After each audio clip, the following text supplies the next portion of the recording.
Nasaan? Madam Vice Tinanong President. kita kanina. I'm sorry, sir. Tinanong kita kanina, sino ang appointing authority? USEC ng ASEC. Anong sagot mo? Secretary. Hindi mo alam. Hindi pa po ako nagsumasagot. Hindi mo. Nakita kita, sumagot.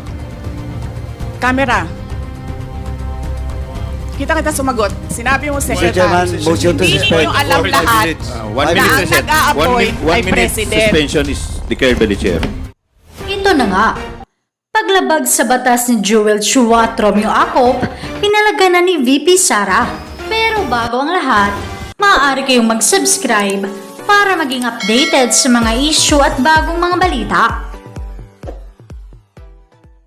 Di na nga nakapagpigil si VP Sara at pumalag na nga ito sa kawalang hiyaang ginagawa ng Kongreso laban sa kanyang Chief of Staff na si Atty. Zuleika Lopez. Ayon pa kay VP Sara, di na umano sumusunod sa batas ang Tuwádcom at may sarili ng batas ang loob ng Kongreso. Narito ang buong detalye. Committee hearing resumes. Mr. Chair, May I continue, Mr. Chair? Mr. Chair, The point of Congressman order. Acop is recognized. with the indulgence of the Honorable Marcoleta, Mr. Chair, I think we might as well agree to disagree with one another here. Bago po tayo magpatuloy. Di po ba? Yes, I agree, Congressman Acop. So, we follow our rules.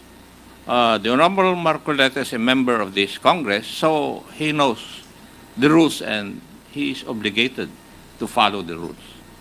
Otherwise, he'll be declared out of order and be taken out of this room. So, for all of us, members of Congress, let's follow the House rules. That's why they are there, for orderly proceedings. Thank you, Mr. Chair. Thank you, Congressman Acop. We will now proceed to the next item in our agenda. Wala na po Mr. tayong... Chair, respectfully, may I say something? Yes, Honorable. Mr. Chair, Yes. Honorable Vice Mr. Chair. President, before I recognize you, would you like to take your oath? Yeah. I Mr. will only Chair. recognize you if you will take your oath. Okay, Okay. let's do this. Please administer the oath of the Honorable Vice President. Your Honor, please raise your right hand. Do you swear to tell the truth, the whole truth, and nothing but the truth in this inquiry, so help you God? Yes. The oath has been administered, Your Honors. Thank you. I will recognize you now, Okay. Honorable Vice President. Yes. Mr. Chair, the position of Undersecretary and Assistant Secretaries and other appointed positions are positions of trust and confidence by the appointing authority. The resignation letters of the USECs and the ASECs of DepEd were accepted by the appointing authority. And who is that? Mr. Chair? The President of the Republic of the Philippines. Yes. It is not the Secretary of the Department of Education. So you ask the President of the Republic of the Philippines why he accepted the resignation of the USECs and the ASECs.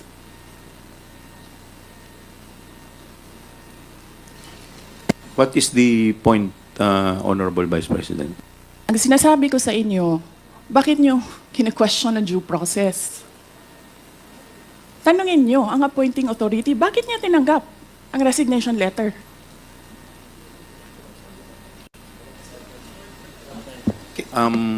Madam Vice President, Yes, sir. we will... wala pa po tayo dun sa usapin na yun. Sa anong usapin, Later sir? Later po sa binabanggit po ninyo. Sa anong Wala usap- pa po tayo sa period of interpellation. Bubuksan ko pa lamang po ang period of interpellation. Yes, sir. Nandun na kayo sa topic. Hindi po tayo nag-i-interpellation ngayon. Madam Vice President, nag-uusap po muna ang mga miyembro. Yes, so, sir. please do respect. Yung Yes, mga, I am very respectful. I am dovetailing from Congressman Marcoleta. The appointing authority is the President of the Republic of the Philippines.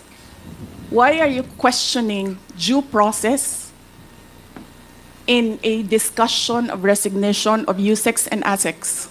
Wala pa pong nagtatanong about that, Madam Vice President. Sir, kinontempt nyo Madam- na, sir, dinetain nyo na yung tao for due process. Madam Vice President, Sir, nasa loob ng detention ang tao because you questioned due process. Asaan ang explanation ng due process ninyo doon? Nasaan? Madam Vice Tinanong President, kita kanina. I'm sorry, sir. Tinanong kita kanina, sino ang appointing authority? USEC ng ASEC. Anong sagot mo? Secretary. Hindi mo pa po- alam. Hindi pa po ako nagsumasagot. Hindi mo. Nakita kita, sumagot. Camera. Kita kita sumagot. Sinabi mo, Secretary. Chairman, motion to Hindi suspend ninyo alam for 5 lahat. minutes. 1 Na minute, ang reset. nag-a-appoint One ay minute President. suspension is declared by the Chair. Committee hearing resumes. Mr. Chairman. Mr. Chair, Mr. Chair. Mr. Chair. May I be allowed? Yes, Madam Vice Yes. President. you need to reconsider that extension of your detention. It was illegal in the first place. You asked the President why he accepted the resignation.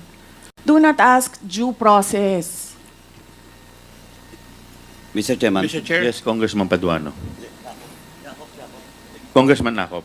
Mr. Chair, Madam Vice President, if you have any question insofar as the actions of this committee are concerned, I think the proper remedy is for you to go to the court.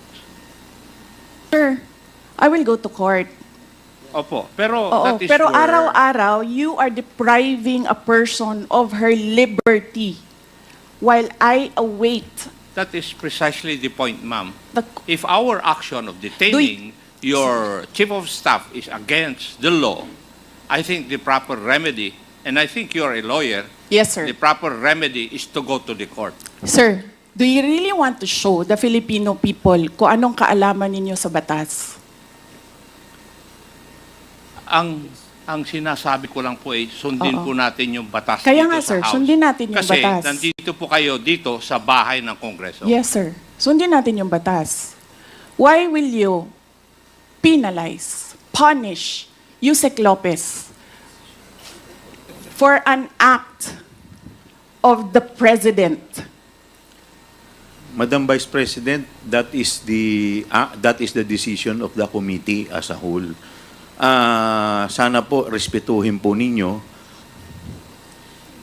Yes, sir. Kung meron pong Okay. remedy, alam naman po ninyo bilang abogado na tama po yung sinasabi ni Congressman Acop, pwede po tayong mag-file ng relief sa Okay, court. sige, sir.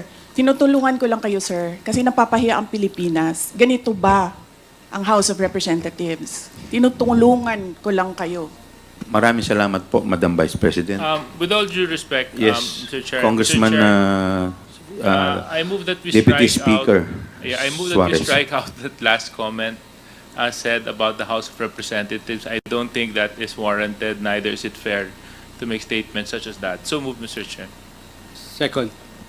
Is there any objection? Hearing none, the motion is carried. And Mr. Chairman, Yes, may Congressman we Dan remind all the Fernandez. resource persons to address the chairman kasi nakakawala po ng respeto sa committee na to kung hindi po natin i-address ang chairman. Maraming salamat po, Mr. Chair. Thank you. We will now continue to the next item in our agenda. We will now proceed to the interpellation proper. The first to interpolate is the Honorable Congressman Acop.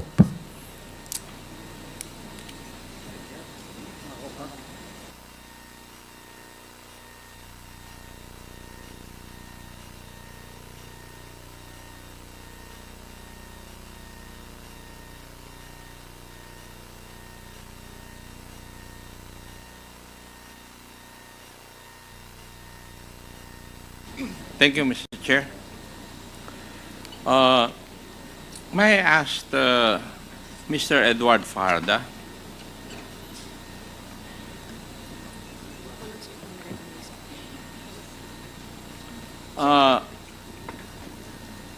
Mr. Farda, you were the special disbursing officer during the period when Vice President Sara Duterte was the Secretary of DepEd. Your Honor, Mr. Edward Farda, you're recognized.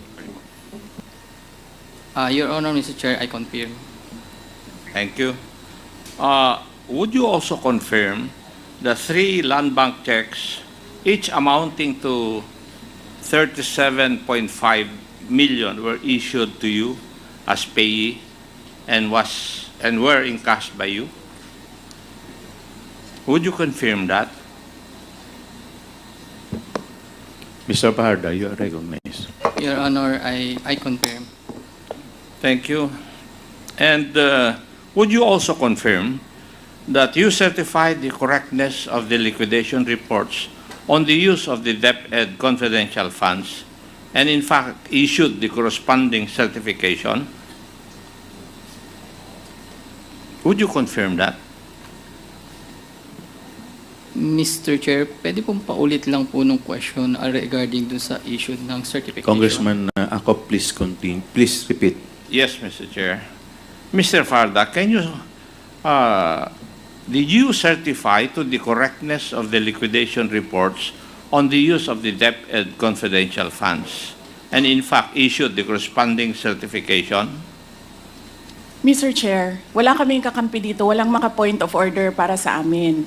How can you ask a resource person without Madam giving him Vice- copies? Without giving him Mr. copies? Chair, point of Madam order, Vice Mr. Chair. President, please wait to be recognized. Give him copies. Point of order. What's the point of order of the Honorable Yes, Castro? Mr. Chair, Representative Acop is asking our resource person, why is it that the Vice President is batting? Yes, Yes, ma'am. the point of order Kasi is, wala dapat kaming kakampi proper. dito, ma'am. Pero dapat Walang pakinggan mo. 1 minute recess Order. declared by the chair. Well, point of order.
Session resumes. Please continue, Congressman Acop. Thank you, Mr. Chair. Before I proceed, I would like to ask COA. Sige. COA, would you agree that 3 land bank checks, each amounting to 37.5 million, were issued to Mr. Edward Farda as payee? Attorney Camora, you are recognized. Yes, Mr. Chair. And did Mr. Edward Farda certify to the correctness of the liquidation reports on the use of the DepEd confidential funds and in fact issued the corresponding certification? Yes, Mr. Chair. Yes. And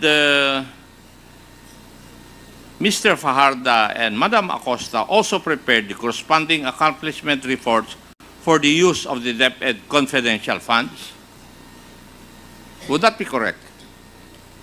Mr. Fajardo, yes, Mr. Chair. Could you please repeat your answer, Madam? For Mr. Fajardo for DepEd, Mr. Chair. Yes. Now, may I know, Mr. Edward Farda, si Miss Sunshine po ay asawa po ninyo? Yes, Your Honor, you're correct. Yes. And Miss Sunshine Farda ay nagtatrabaho rin doon sa office ng Vice President. During DepEd po, kasama po siya. Yes, thank you. Now, Mr. Chair, para lang ma-recall po natin, si Miss Sunshine ang pinangalanan ng ating mga resource persons natin nung mga nakaraang hearing na nag-abot ng payola money sa mga empleyado ng DepEd at sinasabi niya na ito ay galing kay Vice President Sara. Bagay na bagay sa kanya ang kanyang pangalan. Talagang sunshine siya dahil paano ba naman hindi iilaw ang mukha mo pag naabutan ka ng pera? Meanwhile, si Mr. Farda naman ang pinapangalan nung nakaraang hearing na nung una ay nagproproseso ng payola money through land bank payroll accounts ng field personnel, pero due to supposed security reasons, hiningi niya ang personal ATM account numbers para doon na lang ipapadala ang payola ng field personnel, effectively bypassing the official documentation of all the transactions. In short, Mr. Farda, kayong mag-asawa ay nagtatrabaho para kay Vice President Sara. Tama po ba? Mr. Edward Fajardo. Yes, Your Honor. Yes. Kayo ni Miss Sunshine ay galing sa Davao. Tama rin po ba? Yes, Your Honor. Bago kayo nagtrabaho under DepEd with Vice President Sara as the Secretary, si Miss Sunshine ay nagtrabaho for VP Sara nung siya ay mayor ng Davao City. Tama po? Mr. Fajardo. Yes, Your Honor. In other words, Mr. Farda, lumipat kayo ng Maynila to serve under the office of the Vice President and in DepEd. Tama rin po ba? Your Honor, yung po kasing asawa ko nasa Manila, so kung ako po ay nasa Davao, so I decided na mag-apply po ako sa DepEd, kaya nagkasama po kami.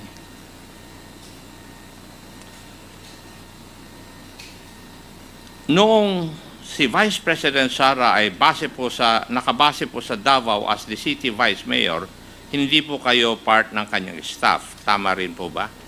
Tama po, Your Honor. In short, bago kayo naging SDO or Special Disbursing Officer ng DepEd, wala po kayo involvement kay Vice President Sara. Yes, Your Honor. Correct.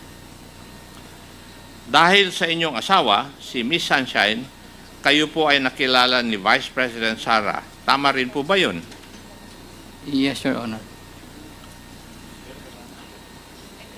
Sa makatuwid, tama rin po ba na ang pagiging Special Disbursing Officer ninyo ay ang first job nyo kay Vice President? Your Honor, Executive Assistant po ako bago po ako naging SDO. So, Special hindi ito Disbursing. ang first time na trabaho po ninyo kay Vice President? Executive Assistant. Yes. Ang SDO appointment ang SDO ay isang appointment by the head of office. Would you agree with that? I believe po trust and confidence po. Oh, pero nag-appoint yung head of office. Opo. Thank you. In other words, pinili po kayo ni Vice President na maging Special Disbursing Officer. Tama. By trust and confidence po. Yes. Okay. Mr. Chair, as we can see, isa lang ang credential ni Mr. Farda upang siya ay piliin ni Vice President Sara para maging SDO. Ito ay dahil siya ay asawa ni Miss Sunshine.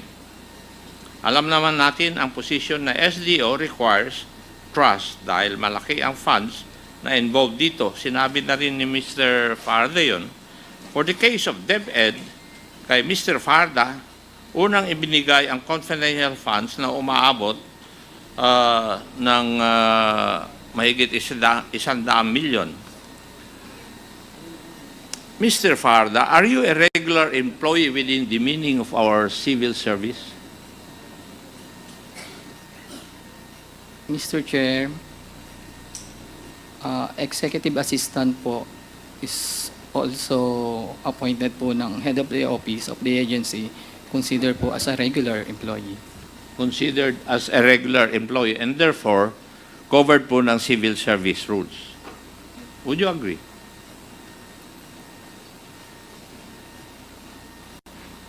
Mr. Chair, hindi po ako masyadong maalam sa rules po ng civil service. So, can I ask someone? Kasi if you're a regular employee under our civil service rules, the fact that you are appointed in the DepEd as co-terminus with the Vice President and then Secretary of Education, are you trying to tell this committee that a co-terminus employee would be a regular employee within the meaning of our civil service rules?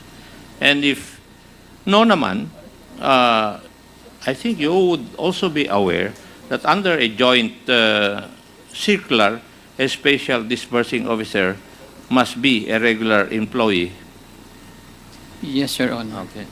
Thank you. Now the question is, are you or do you consider yourself a regular employee despite your being a coterminous employee? Yes, Your Honor. So you are a regular employee. You consider yourself such. Okay. But as a coterminous employee, you serve at the pleasure of your principal. Tama rin. Yes, Your Honor. Meaning the principal is the vice president. Yes, And Your Honor. she can remove you from office at any point in time. Tama rin. Opo, Your Honor. Thank you. Mr. Chair, at the appropriate time, I wish to explore legislation on this matter because an SDO cannot be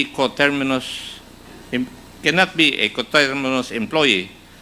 We have to remember that confidential funds, when granted to a civilian agency, is related to the functions of the agency itself.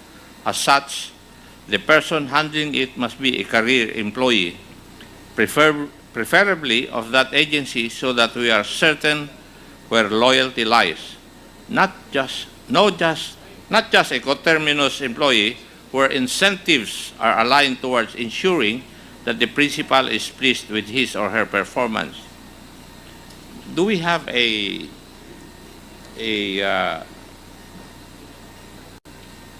representative of the Bureau of Treasury, Mr. Chair? Comsec? Your Honor, Bureau of Treasury was informed belatedly, but they will try their best to appear today, Your Honor. So they're not present today. Not present today, Your Honor. Kasi, Mr. Chair, ang tatanungin ko po sana is tungkol po dun sa fidelity bond. And the representative of the Bureau of Treasury is the appropriate or proper person to explain to us yung fidelity bond vis-a-vis the accountable officer. Your Congressman Honor. Acop, I think the the representative of Bureau of Treasury is present. May I please recognize Attorney Jericho Cadorna, OIC for the Complaints and Investigation Division of the Bureau of Treasury, Your Honor. Nakapag-oath na po ba siya, Comsec? Previously, in the previous hearings, Your Honor, he has already taken his oath. Okay. Please take your seat, Attorney Cardona. Please proceed, Congressman Acop. Thank you, Mr. Chair. Attorney, bago i-discuss po natin yung fidelity bond, Maaari po ba ninyong explain sa amin o sa committee na ito at saka mga nandito ngayong araw na ito, ano ang accountable officer at sino po ang mga pwedeng maging accountable officers?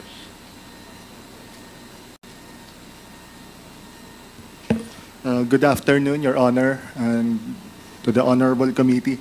Your Honor, to answer the question of Your Honor, as for the Bureau of the Treasury in our fidelity bonding operations, to determine who is an accountable officer, we refer to the